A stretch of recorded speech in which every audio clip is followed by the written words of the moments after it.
Hi Telugu మిత్రులకి స్వాగతం. ఈరోజు వీకెండ్ సమాచారం, వీకెండ్ మార్కెట్ గురించి కొంచెం చెప్తాను. ఈ వారంలో జరిగిన విశేషాలు కూడా. రెండవది, కొంతమంది మిత్రులు మెసేజ్లు పెట్టారు, ఏమని డివిడెండ్ ఈల్డ్ ఎట్లా అండి అని. అంటే పాత వీడియోల్లో ఇంతకుముందు చెప్పున్నాను వీటన్నిటి గురించి. ఇప్పటికి మరి 600 పైగా ఉన్నాయి కదా వీడియోలు. అయితే కొంచెం కష్టమేమో. డివిడెండ్ ఈల్డ్ గురించి ప్రాక్టికల్గా నేను చూపిస్తాను. స్టాక్స్ తీసుకుని స్టాక్స్ ద్వారా చూపిస్తాను. ఈ రెండు. ఫస్ట్ అండ్ ఫార్మోస్ట్ ఏంటంటే, ఈ వీక్ ఎలా ముగిసిందంటే, క్రిందటి వారం 200 పాయింట్లు తగ్గింది ప్రీవియస్ వీక్తో పోలిస్తే. ఆ 200 పాయింట్లు ఈ వారం కవర్ చేసింది. లాసెస్ గెయిన్ చేసింది, అంతే. లాస్ గెయిన్ చేసింది. అది మీకు చూపిస్తాను, జస్ట్ చూడండి.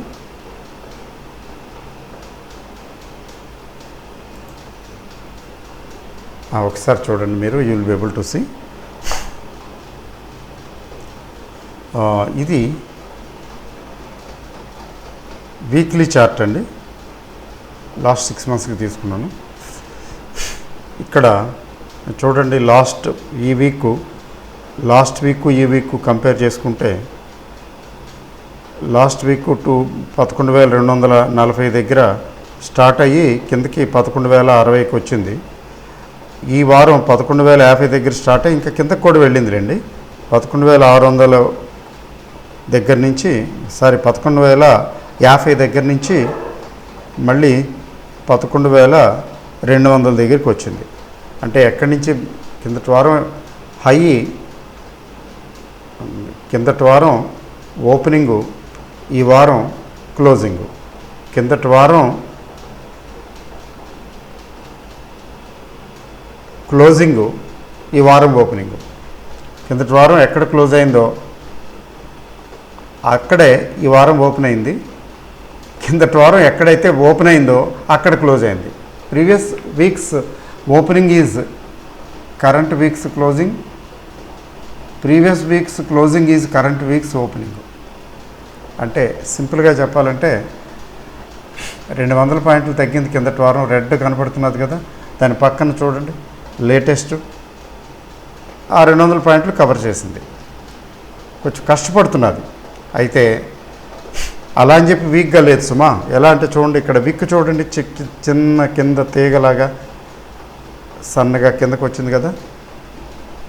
అది ఎక్కడి వరకు వచ్చింది? 10,900, 850 ఆ రేంజ్కి వచ్చింది, 900 రేంజ్. కానీ అక్కడ సపోర్ట్ వచ్చింది. విక్ కింద ఎంత పొడవుంటే అంత ఇండికేషన్ ఏంటంటే అంత కిందకు వచ్చింది. కానీ అక్కడి నుంచి మళ్ళీ తరిమి కొట్టారు కింద. బయర్స్ వచ్చేసి అక్కడి నుంచి కొనుక్కున్నారు అని. బయర్స్ కొనుక్కున్నారని అర్థం. అంటే బయింగ్ రావటం వలన అక్కడి నుంచి కిందకి దిగలేదు, మళ్ళీ పైకి వచ్చేసిందని. ఇది వీక్లీ అండి. అంటే యాక్టివిటీ లేనట్టే ఈ వారం కదా. ఈ వారం యాక్టివిటీ లేదు. పుట్స్ కాల్స్ కరగటానికి పనికొస్తుంది ఇట్లాంటి ఫినామినా. అయితే మంత్లీ చూద్దాం. మంత్లీ పొజిషన్ ఎలా ఉందంటే, మంత్ ఆఫ్టర్ మంత్ అప్వర్డే కదా. ఎక్కడి నుంచి మీకు ఏప్రిల్ నుంచి తీసుకుంటే, ఏప్రిల్ మే కొంచెం డేలాగా ఉంది.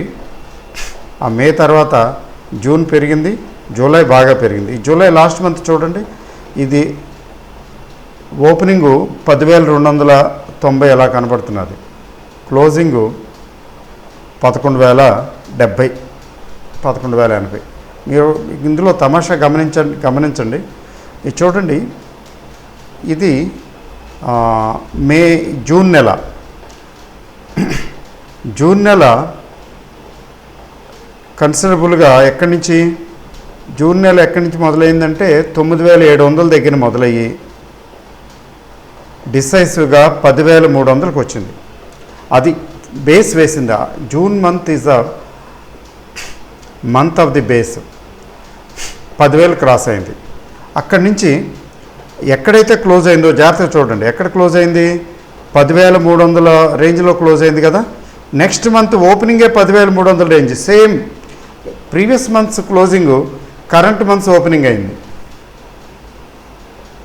అంటే that is a bullish indication month wise తీసుకుంటే. కానీ అక్కడి నుంచే మంత్ అంతా ఓవరాల్గా పైకే వెళ్ళింది. ఎక్కడ క్లోజ్ అయింది? 11,050, 11,060 దగ్గర క్లోజ్ అయింది. అంటే కన్సిడరబుల్గా జూలైలో పెరిగిందండి బాగా. ఏప్రిల్ తర్వాత చెప్పాలంటే ఏప్రిల్ అనేది రికవరీ కదా, బట్ జూలై క్లియర్గా రికవరీ, అంటే క్లియర్గా పెరిగింది. కానీ జూలైలో క్లోజింగ్ చూడండి ఎంత, 11,060. అదే ఆగస్టుకి ఓపెనింగ్ అయింది. ఇది కూడా బుల్లిష్ ఇండికేషనే కదా. ప్రీవియస్ క్లోజింగ్ కరెంట్ ఓపెనింగ్ ఎక్కడైతే క్లోజ్ అయిందో అక్కడే ఓపెన్ అయింది. అంతకని కిందకి దిగి ఓపెన్ అవ్వాల, కిందకి వెళ్ళాల. అంటే it's a bullish indication still month wise తీసుకుంటే. సో అక్కడి నుంచి కొంచెం, కాకపోతే ఇంకా ఉంది కదా మంత్, ఇంకా ఉందిలేండి. ఒక 200 పాయింట్లు ఎక్కడైతే 11,000 దగ్గర, 11,000 చిల్లర దగ్గర ఓపెన్ అయింది, 11,200కి వచ్చింది. అంటే జస్ట్ ఇంకా ప్రీవియస్ మంత్ హై తీసుకున్నట్లయితే 11,350 కనబడుతున్నది. ఆ రేంజ్కి ఇంకా రాలేదు ఇప్పటి వరకు. వస్తుందేమో చూడాలి. ఆ 11,350ని అధిగమిస్తే మాత్రం ఈ లాస్ట్ 6 మంత్స్లో ఆల్ టైమ్ హై అవుతుంది. 6 మంత్స్లో, అంతేగాని టోటల్ హై కాదు. అంటే 350 రేంజ్లో ఖచ్చితంగా రెసిస్టెన్స్ ఉంది గట్టిగా. 350ని దాటిగానే వెళ్ళినట్లయితే ఇంకా మళ్ళీ చూడక్కర్లేదు, చక్కగా 11,600 వరకు వెళ్ళే అవకాశాలు ఉన్నాయి. బట్ నెక్స్ట్ మంత్ ఎలా ఉంటుందనేది చూడాలి. ఇంకా నెక్స్ట్ వీక్ ముందు ఎలా ఉంటుందో చూడాలి, తర్వాత నెక్స్ట్ మంత్ గురించి ఆలోచిద్దాం. బట్ ఓవరాల్గా బుల్లిష్గానే ఉంది. ఓకే అండి. నెక్స్ట్ ఈ వారం విశేషాల్లో ఆర్బీఐ క్రెడిట్ పాలసీ అయితే ఏం చేంజ్ చేయలేదు. అయితే మొరటోరియం ఎక్స్టెండ్ చేయలేదు, అవసరం కూడా లేదులేండి. మొరటోరియం ఇంకెందుకు, ఎవరి పనాలు చేసుకుంటున్నారు కదా. కరోనా అంటే కరోయా మరో పరిస్థితే కదా చాలామందికి. భారతదేశంలో 70 to 80% పీపుల్కి కరోయా మరో, పని చేయకపోతే మాత్రం గడవదు. మరి ఎలాగ ఇంట్లో కూర్చుంటారు? గవర్నమెంట్కి తెలుసు ఆ విషయం. మొత్తానికి వీఆర్ ఫైటింగ్. అయితే లక్కీగా ఏంటంటే మనలో, మన జీన్స్లోనో శరీరాల్లోనో ఎట్లా అన్నా చెప్పండి, కొంచెం ఆ ఇమ్యూనిటీ ఉంది. ఇలాంటి మరి మలేరియాలు ఇట్లాంటి వాటితో బాధపడిన దేశం కదా ప్రపంచం, మన దేశం అంతా. మలేరియాలు, టైఫాయిడ్లు, అందువలన సంహౌ రెసిస్టెన్స్ ఉండటం వలన మరణాల సంఖ్య compared with total people affected తక్కువ ఉండటం వల్ల బతికిపోయాం. డెత్ రేట్ తక్కువ ఉండటం బతికిపోయాం. కానీ పని చేసుకోవాలి కదండి, తప్పదు. మందులు, మెడిసిన్స్ వచ్చేస్తున్నాయి, దాదాపు వచ్చేసినట్టే. మరి మెడిసిన్స్ కాకుండా వ్యాక్సిన్ ఎలాగో వచ్చేస్తుంది. But it's only a matter of time. We have to bear with it, but sure to come out. తప్పదు కదా, ప్రపంచం ఊరుకుంటుంది, వదిలేస్తుంది ఏంటి? కరోనాకి భయపడిపోయి మనం ఆగిపోతామా? ఎన్ని సంవత్సరాల సివిలైజేషన్ ఇంత బూడిదలో పోసిన పన్నీరేనా? కాదు కదా. కాబట్టి there is a solution for everything. తర్వాత ఈ మధ్యన మార్జిన్స్ గురించి సెబీ కొంచెం, అంటే ఇదేంటి ఇది లేదు, ఉధృతంగా పెరిగిపోతున్నది, ఏదో సంథింగ్ రాంగ్, కొంచెం జాగ్రత్తగా చూడాలని ఇన్వెస్టర్స్కి, తర్వాత ట్రేడర్స్కి కూడా ఎడిషనల్ రిస్ట్రిక్షన్స్ అయితే ఇప్పటివరకు ఇమీడియట్గా ఏం అమల్లోకి రాలేదు కదా, వస్తాయి. అందుకనే వాటి గురించి ప్రత్యేకించి నేను డిస్కస్ చేయటం లేదు. బట్ ఇన్వెస్టర్స్ గురించి చెప్పాను కదా, ఏమిటి రాబోతున్నది అంటే, మీరు అమ్మారనుకోండి షేరు, మీ అకౌంట్లో 2 రోజుల తర్వాత కదా వస్తాయి డబ్బులు. ఈలోగా ఆ డబ్బులు మీరు అగైనెస్ట్ దట్ మనీ మీరేం పర్చేజ్ చేయలేరు. మీ అకౌంట్లో, మీ బ్యాంక్ అకౌంట్లో క్రెడిట్ అయితే తప్ప. ఇది కొంచెం నాట్ ఏ గుడ్ ఐడియా. మరీ ఏదో పెరిగిపోతున్నది, భయంకరంగా కొనేస్తున్నారు, ఇంత అవసరం లేదు, కండిషన్స్ అంత కండ్యూసివ్గా లేవు, అయినా ఏంటి ఇలా కొనేస్తున్నారని కొంచెం వ్యాకులు పడి సెబీ ఇన్వెస్టర్స్ కూడా ఇట్లా చేయడం జరిగింది. తర్వాత మార్జిన్ బేసిస్ మీద కొనుక్కునే అవకాశాలు కూడా ఇవ్వటం లేదు. ఇంకా మీ దగ్గర డబ్బులుంటే కొనుక్కోవటమే. ఇప్పుడు బ్రోకర్స్ నెల రోజులు, 2 నెలలు, 10 రోజులు, వారం రోజులు, 4 రోజులు వెయిట్ చేస్తున్నారు కదా కొనుక్కోవడానికి, ఎంకరేజ్ చేస్తున్నారు కదా. అలాంటి పరిస్థితి ఇప్పుడు లేదు, ఇప్పుడు అలౌ చేయటం లేదు. ఎందుకంటే బాగా పెరిగిపోయింది. Lot of money flowed into stock market, particularly from newcomers. Right సోర్సెస్లోకి వెళ్తే ఓకే, ఎల్లుంటే, లేకపోతే మాది. ఎందుకంటే ఈ ఇన్వెస్టర్స్ మ్యాక్సిమం ఎంటర్ అయింది జూలై నెలలో, పీకులో ఎంటర్ అయ్యారు. అది వాళ్ళు ఏ ఫార్మా టైపు స్టాక్స్ అయ్యింటే ఎంటర్ అయి ఉంటే బాగానే రిటర్న్స్ ఇస్తాయి. తర్వాత రేపొద్దున మార్కెట్ కరెక్షన్ వచ్చినా ఎఫెక్ట్ అవ్వరు పెద్దగా. అలా అదర్ దాన్ దట్ ఏదైనా ఏది పడితే అది కొనేసి ఉంటే చెప్పలేం కొంత. ఎందుకంటే ఏది పడితే అది కూడా కొనేస్తుంటారు కదా. ఫర్ ఎగ్జాంపుల్ చూడండి, quality limited, JP associates, Rana sugars, ఇట్లా చాలా ఉన్నాయిలేండి. అవన్నీ పెరుగుతున్నాయండి. నా బాధ ఏంటంటే పెరగనివ్వండి, ఎవరి దగ్గరైనా ఉంటే పెరిగినప్పుడు అమ్మేసుకుని బయటకు రావటం ఓకే, కానీ కొత్తగా కొంటే ఏమవుతుందో తెలియదు. మీ దగ్గర ఉన్నాయి కాదు, జేపీ అసోసియేట్స్ ఉన్నాయి చాలామంది దగ్గర, ఉండిపోయినాయి. అది 3-4 రూపాయలకు వచ్చేసింది, అందులో ఏం లేదు, సరుకు లేదు, పాజిబిలిటీ కూడా లేదు. ఎవరో టేక్ ఓవర్ చేసి ఏదో చేయటానికి, అది అంత చిన్న కంపెనీ కూడా కాదు. వాళ్ళ రిసోర్సెస్ వాళ్ళకున్న యాసెట్స్ కంటే లయబిలిటీస్ చాలా ఎక్కువైపోయినాయి. బ్యాంక్ వాళ్ళు హెయిర్ కటింగు, ఆ కటింగ్, ఈ కటింగు చేసినా కూడా కొంచెం కష్టమే. ఏదో ఎక్సెప్షనల్గా ఏదో జరిగితే అది వచ్చేస్తుంది, బట్టకడుతుంది. 10 రూపాయలు, 20 రూపాయలు, 15 రూపాయలు, మళ్ళీ ఏదో నడవచ్చు, అది వేరే సంగతి. అట్లాంటి సిచ్యువేషను అయితే మనం చెప్పలేం కదా. మరి అలాంటిది ఇప్పుడు 3, 4 రూపాయలు, 5 రూపాయలు, 6 రూపాయలకు వెళ్ళింది అనుకోండి, ఏదో ఒక స్టేజ్లోని కొంచెం వచ్చిన కాడికే చాలని బయటకు వస్తే మంచిది. ఎందుకంటే ఆ ప్రాబబిలిటీ అక్కడి నుంచి పెరిగిపోవటం, 10 రూపాయలు, 20 రూపాయలు అయిపోవటం, ఇలాంటి కంపెనీలకి ప్రాబబిలిటీ చాలా తక్కువ కదా, అదే అర్థం చేసుకోవాలి. అందుకని జాగ్రత్తగా ఉండాలి అటువంటి స్టాక్స్ కొనుక్కునే ముందు. పైగా ఏం పర్వాలేదు, కొద్ది కొనుక్కుంటే పోతే ఉంటాయి, లాటరీయే. కానీ కొంతమంది లక్షల్లో పెట్టేస్తారు, ₹1,00,000 పెట్టేస్తాను, రేపటికి వస్తే 2 రోజుల్లో 3 రోజుల్లో లక్షకి 50,000 వచ్చేస్తుంది, 1,50,000 అయిపోద్ది. అంటే జోతం టైపు, లేదా పోద్ది, అట్లా పెడుతుంటారు. కొంతమంది ఏంటంటే ఈ బ్రోకర్స్ ఇట్లాంటి వాళ్ళ కోసం అరేస్ నుంచి రెడీగా ఉంటారు, వలేసి రెడీగా ఉంటారు. కొంచెం పెంచి టప్పని వాళ్ళు మొదలు పెట్టేస్తారు, ప్రాఫిట్ బుకింగ్ మొదలు పెట్టేసి తర్వాత లోవర్ సర్క్యూట్ పెరుగుతున్నప్పుడు మెల్లిమెల్లిగా అమ్ముతారు, అమ్మేసి లోవర్ సర్క్యూట్లో పడేస్తారు. లోవర్ సర్క్యూట్లో ఇక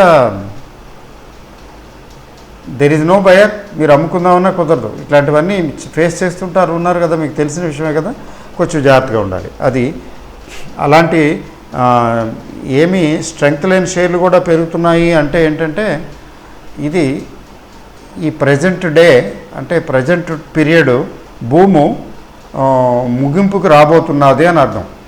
ముగింపు రాబోతున్నది అంటే మర్నాడో వస్తుందని కాదు, ఎనీ టైం రావచ్చు.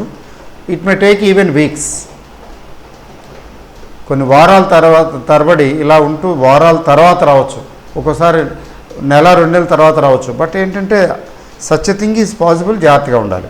మంచి స్టాక్స్ అనుకోండి ఏమవుదో, నిజానికి తగ్గినా ఏమవుతుందండి, మళ్ళీ అవే పికప్ అవుతాయి. They may take time but they pickup. Strength లేనివి అయితే అలా ఉండిపోతాయి, అది జాగ్రత్తగా ఉండాలి. అదండి మార్కెట్కి సంబంధించిన సమాచారం. అయితే మార్కెట్ కాకుండా డివిడెండ్ ఈల్డ్ గురించి మిత్రులు డౌట్స్ వ్యక్తం చేస్తున్నారు. మీకు చూడండి, నేను చాలా వీడియోల్లో చెప్పాను, అయితే కోర్సు వీడియోల్లో ఎక్కువ చెప్పినట్టున్నాను, ఇందులో లేదనుకుంటా.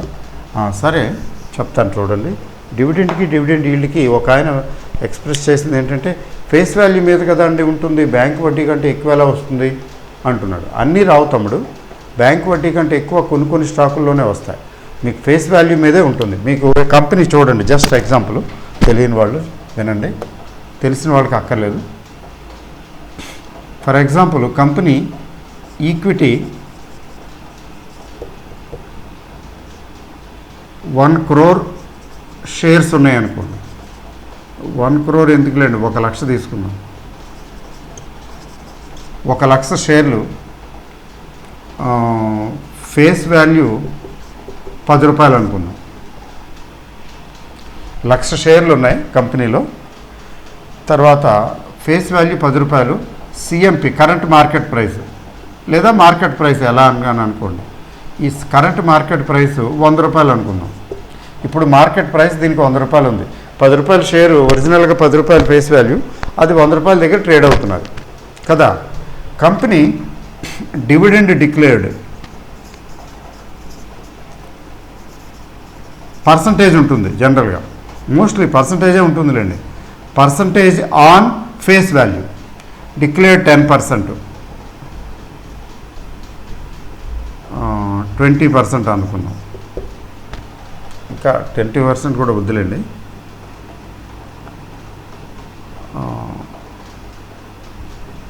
70%. ఓకే, 70% డిక్లేర్ చేసిందంటే 70% ఆన్ 10 రూపీస్. 10 రూపాయల షేర్కి 7 రూపాయలు ఇస్తున్నది అనమాట. అంటే ఏంటి, that is equal to ₹7 per share అంటాం కదండి. ₹7 పర్ షేర్. ఒక షేర్కి 7 రూపాయలు వస్తున్నదండి. దీనికి 70% అండి, అంతే కదండి. ఇప్పుడు దీని డివిడెండ్ ఈల్డ్ ఎంత అంటే పర్సంటేజ్ చూడండి.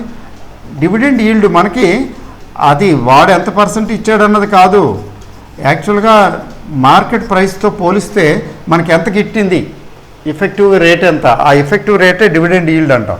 అంటే డివిడెండ్ ఈల్డ్ అంటే 7 రూపాయలు 100 రూపాయల షేర్కు 100 రూపాయలు పెట్టి షేర్ కొంటే కొన్నాం అనుకోండి.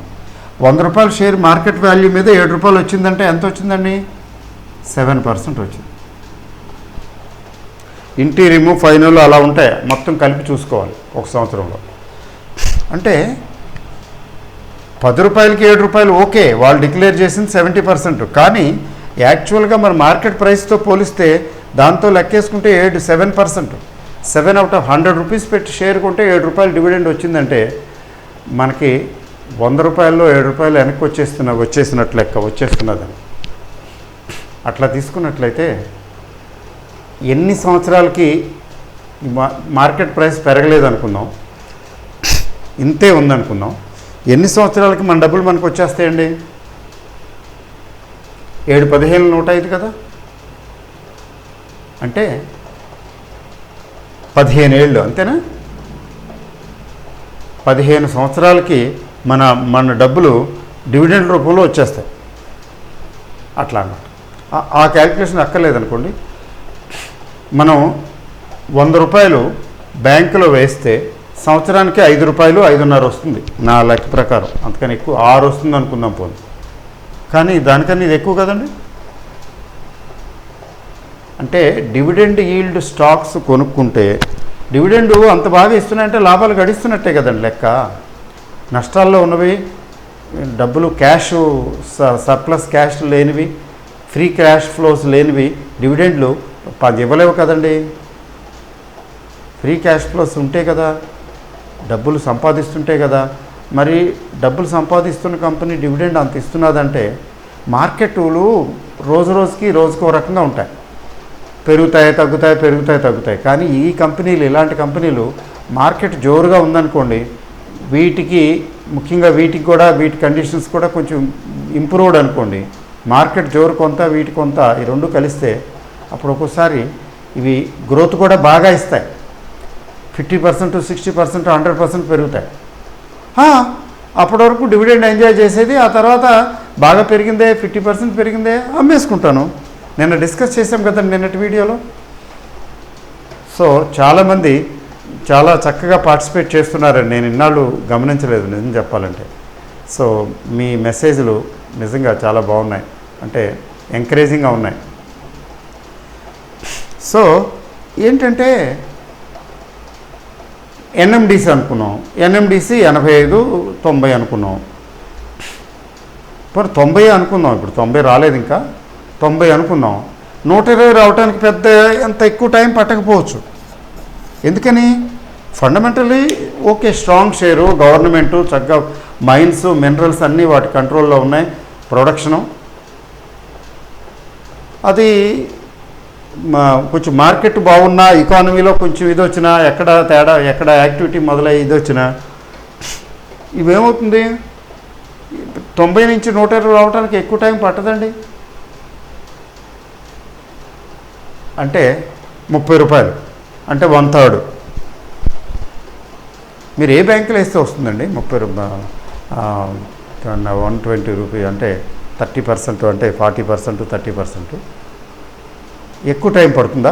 జనరల్గా ఇప్పుడు ఆల్రెడీ ఎక్కువ టైం పట్టదు అని చెప్పడానికి ఈ ధైర్యంగా ఎందుకు చెప్పొచ్చు అంటే, ఆల్రెడీ మనం గట్టి కరెక్షన్లోకి వెళ్ళిపోయాం, పెద్ద కరెక్షన్లోకి వెళ్ళిపోయాం కదా. పెద్ద కరెక్షన్లోకి వెళ్ళిపోయిన తర్వాత మళ్ళీ కరెక్షన్ రాదని కాసుమా, అలా ఏం నా ఉద్దేశం కాదు. మళ్ళీ కరెక్షన్ వస్తుంది, కరెక్షన్స్ వస్తాయి. కానీ బహుశా ఆ 7,000కు దిగువగా వచ్చే కరెక్షన్ లాంటివి కనిపించడం లేదు. అంటే తగ్గుతూ పెరుగుతూ పెద్ద కరెక్షన్లు వస్తాయో తర్వాత ఈలోగా కొంచెం పికప్ అవుతుందేమో. ఏమాత్రం పికప్ అయినా 100, 120 ఈజీ కదా. అంటే డివిడెండే కాదు, గ్రోత్కి కూడా ప్రాస్పెక్ట్స్ ఉంటాయి మార్కెట్లు బాగున్నప్పుడు. ఇప్పుడైతే లేదు, ఇప్పుడు 90 రూపాయలు, 80 రూపాయలు, 90 రూపాయలు అది ఎప్పటి నుంచో ఉంది. ఒక 120, 130 రేంజ్కి వెళ్ళిన స్టాకు 80కి వచ్చేసింది కదా, 80స్కి. ఇప్పుడే అక్కడే ఉంది. ఎప్పుడైనా పెరగటం మొదలు పెరిగితే 10-20% వచ్చినా ఓకే కదండి, కంపేర్డ్ విత్ ఎ బ్యాంక్. అంటే the art of investment in equities, ఇది పెద్ద సబ్జెక్ట్ మ్యాటర్ అండి. The art of investing in equities. నిజం చెప్పాలంటే దీనికి art of investment in equities అనేది నాకైతే ఒక 10-15-20 వీడియోలు తయారు చేసి సెపరేట్గా ఒక కోర్సు లాగా పెట్టాలని నాకు కోరిక ఎప్పటి నుంచో ఉందంటే, ఏవేవో చాలా పెట్టాను కానీ చెప్తున్నాను కానీ ఇది ఆర్ట్ ఆఫ్ ఇన్వెస్ట్మెంట్ అనేది ఇట్స్ నాట్ ఏ జోక్ అండి. సో ఈ ఆర్ట్ ఆఫ్ ఇన్వెస్ట్మెంట్ అనేది గాడ్ ఫర్బిడింగ్, గాడ్ పర్మిటింగ్, మన చేతిలో ఏం లేదు కదా. భగవంతుడు అనుకూలిస్తే, దయదలిస్తే ఖచ్చితంగా చేస్తాను, I will do it. Art of investing in equity అనేది ఎంత ఇదంటే, అసలు ఈక్విటీలో సంపాదించగలిగినంతగా ఇంకొక రకమైన ఇన్వెస్ట్మెంట్లో సంపాదించలేమండి. Only thing is underlying principle ఏంటంటే పేషెన్స్, పర్సెవరెన్స్. తర్వాత we should be able to enjoy that job. అది మనం ఎప్పుడో మార్కెట్లో ఏదో కొంటాం, ఓ పర్టికులర్ స్టాక్ అది తగ్గుతుంది, విత్డ్రా అయిపోతాం. We will withdraw, we start blaming everything.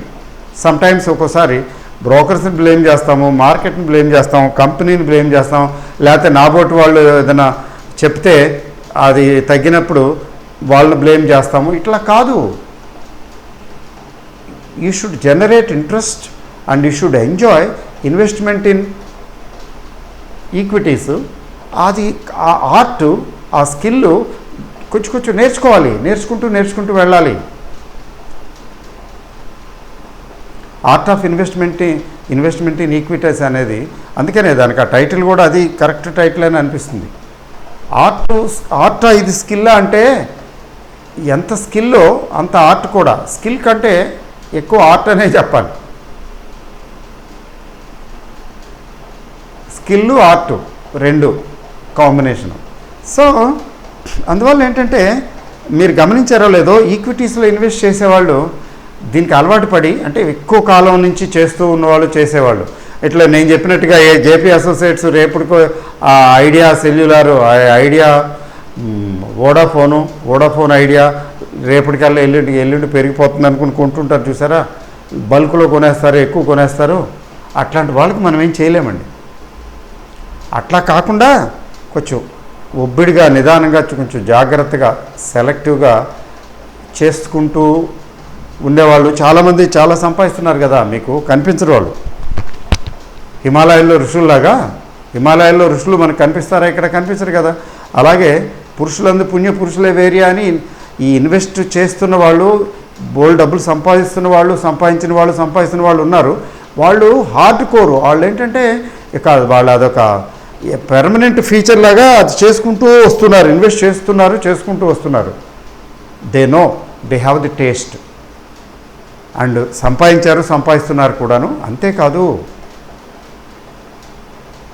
వాళ్ళు మీరు మీ ఇష్టం వచ్చిన చెప్పండి, ఫిక్స్డ్ డిపాజిట్లు అనండి, లేకపోతే ఇంకోటి అనండి, డిబెంచర్స్ అనండి, ఇంకోటి అనండి, ససేమిరా పెట్టరండి. ఎందుకు పెట్టరు? వాళ్ళు రుచి మరిగారు, రుచి తెలిసింది వాళ్ళకి. They have tasted it. ఏంటండి చూస్తూ ఒక్కోసారి వచ్చేస్తాయి, గ్రోత్ వచ్చేస్తుంది. 10%, 20%, 30% అలా వచ్చేస్తుంది కళ్ళ ముందే. One can book profit. అది కొంచెం, అది ఎట్లా అంటే it comes over a period of time. Maturity వచ్చే కొద్దీ, ఆ మెచ్యూరిటీ రావటం అంటే కొంచెం అర్థం చేసుకోవాలి, సబ్జెక్ట్ తెలియాలి. ఇప్పుడు పర్వాలేదు, ఏముంది, ఇప్పుడు కొంచెం చెప్పేవాళ్ళు ఉన్నారు, యూట్యూబ్ వీడియోలు ఉన్నాయి, లెసన్స్ ఉంటాయి, కోర్సెస్ ఉంటాయి, ఇట్లా చాలా ఉన్నాయి కదా. కొంచెం తొందరగా నేర్చుకోవచ్చు. అంటే స్వయంగా పడుతూ లేస్తూ ట్రయల్ అండ్ ఎర్రర్ మెథడ్గా నేర్చుకోవటం కంటే డైరెక్ట్గా ఎవరైనా చెప్తుంటే, ఫ్రాన్సిస్ బ్యాకన్ గారు చెప్తారు కదా, reading maketh a full man, writing an exact man and conference a ready man. ఎంత బాగా చెప్పాడు పాపం మహానుభావుడు, great essayist from England. So అట్లా ఇప్పుడు ఉన్నాయి ఆ ఫెసిలిటీస్ అన్నీ. One can pick up very fast, తొందరగా పికప్ అవ్వచ్చు. మా కాలంలో అలా చెప్పేవాళ్ళు లేరు, మాకు ఏమీ తెలీదు, సబ్జెక్ట్ కూడా శైశవ దశలో ఉంది. కానీ ఇప్పుడు అంతా there is a lot of maturity, markets are getting perfected. So మేము పడిన అవసరం మీరు పడక్కర్లేదు, తెలుసుకుంటే, అర్థం చేసుకుంటే.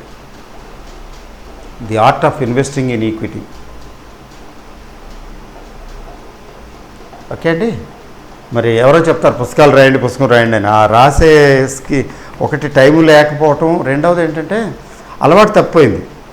సో ఎక్కువ రైటింగ్ స్కిల్స్, అంటే రైటింగ్ బాగానే, I have good writing skills, I have flair for writing.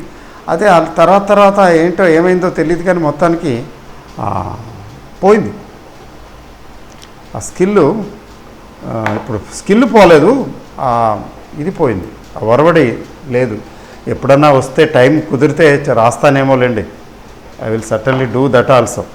ఎందుకంటే before we die we need to contribute something. అంతేగాని మనం తీసుకెళ్ళి మనతో పాటు క్యారీ చేసేయకూడదు, మనం వదిలిపెట్టి వెళ్ళాలి. అంటే ఈ ప్రపంచానికి కొంచెం షేర్ చేసి ఇచ్చి వెళ్ళాలి. అది ఇంపార్టెంట్, చాలా ఇంపార్టెంట్. అది గురుతర బాధ్యత ప్రతి ఒక్కరిది, అందరికీ ఉంది ఆ బాధ్యత. So okay, thank you very much. మీకు అర్థమైంది కదండి డివిడెండ్ ఈల్డ్ అంటే. మీకు ఒక క్విక్గా ఒక దీనిలో కూడా చూపిస్తాను ఉండండి. ఏదైనా స్టాక్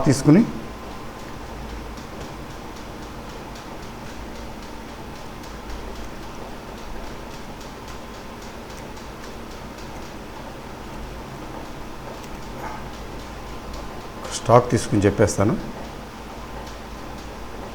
వీకెండే కదా, పర్వాలేదు, రేపు హాలిడే కదా.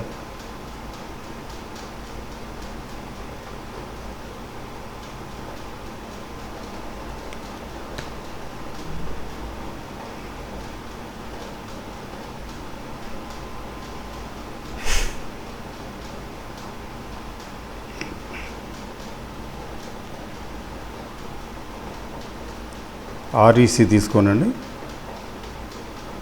ఆర్ఈసీ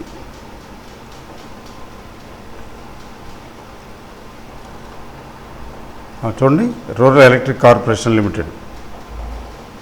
ఈరోజు ప్రాఫిట్ బుకింగ్ వచ్చింది ఇందులో లైట్గా, but it is gearing up, getting ready for upward journey. అది అది ఎలా తెలుస్తుంది చూడండి, మీకే తెలుస్తుంది. చూడండి డివిడెండ్ ఈల్డ్, దీని ప్రైస్ చూడండి. దీని ఫేస్ వాల్యూ అండి 10 రూపాయలు అండి. ఇక్కడ చూస్తున్నారు కదా, you are able to see face value 10 రూపాయలు. ఓకే, ఫేస్ వాల్యూ 10 రూపాయలు అంటే మరి దీని మార్కెట్ ప్రైస్ ఎంత అండి? 105, 106 రూపాయలు ఉంది. 106 రూపాయలు ఉంది కదండి. 106 రూపాయలు ఉంటే వీళ్ళు డివిడెండ్ ఈల్డ్ ఏమని చూపిస్తున్నారు? వీళ్ళు డివిడెండ్ ఈల్డ్ 10% అని చూపిస్తున్నారు, 10.3 అని. ఏ విధంగా అండి? 10.3 అంటే 10% అనుకుందాం. అంటే 105కి 10% అంటే ఎంత ఇచ్చుంటారు? 105 రూపాయలకి 10% చెప్పండి. 106కి అంటే 10.60 పైసలు కదా. అంటే దగ్గర 11 రూపాయలు డివిడెండ్, 11 రూపాయలు డివిడెండ్ ఇచ్చుంటారు. అందుకనే డివిడెండ్ ఈల్డ్ 10 రూపాయలు ఉంది. అంటే 10 రూపాయల షేర్కి 10 రూపాయలు ఇస్తున్నారు, 11 రూపాయలు ఇస్తున్నారు. అంటే ఇక్కడ చూడండి డివిడెండ్ హిస్టరీలో చూడండి ఒకసారి. ప్రీవియస్ ఇయర్స్ వదిలేయండి. 2019 ఎంత ఇచ్చారు? ఎంతకన్నా ఎక్కువ ఇచ్చారు, ఎక్కువ ఉంది. 2019లో ఎంత ఇచ్చారండి? 110% ఇచ్చారు. 110% ఇచ్చారంటే ఏంటి? 10 రూపాయల షేర్కి 11 రూపాయలు ఇచ్చారు కదా, అర్థం 110%. అంటే ఇప్పుడు మార్కెట్ ప్రైస్తో పోలిసి చూస్తే అది ఎంత అయింది? 10.5% అయింది. అలాగే 2020లో కూడా ఇచ్చారండి చక్కగా. ఎంత ఇచ్చారు? 110% ఇచ్చారు. గవర్నమెంట్ కదా, ఊరుకోదండి. రా కంపెనీలకి చెప్పి ఫోన్లు చేసేసి, అందులో బీజేపీ గవర్నమెంట్ మరీ యాక్టివ్గా ఉంటుంది. ఇవ్వండి డివిడెండ్లు ఇవ్వండి అని. కొంచెం పరిస్థితి అంత కన్వీనియంట్గా లేదంటే అయినా మాకు అనవసరం, మాకు ఇస్తావా చేస్తావా డివిడెండ్ ఇవ్వు. సో డివిడెండ్ ఈల్డ్ 10.31% ఎందుకు వచ్చింది? 100 రూపాయల షేర్కి 10 రూపాయలు డివిడెండ్ ఇస్తున్నారంటే 100% అనుకుందాం. అది 100 రూపాయలతో పోలిస్తే 10/100 = 10%. అట్లా అనమాట. This is called dividend yield. Dividend వేరు, డివిడెండ్ ఈల్డ్ వేరు. Dividend 1%, it is expressed as a percentage on face value. Dividend yield అనేది it is expressed, the amount of dividend is expressed as percentage on market value, market price. ఈ రెండింటికి difference తెలిసింది కదండి. Happy weekend అండి. Thank you very very much. And let us see, రేపు సెలవు, ఆదివారం special class, stock మార్కెట్కి సంబంధించింది కాదు, మీకు అందరికీ తెలుసు. మళ్ళీ మండే. ఓకే అండి, all the best. Thank you very very much. Good night.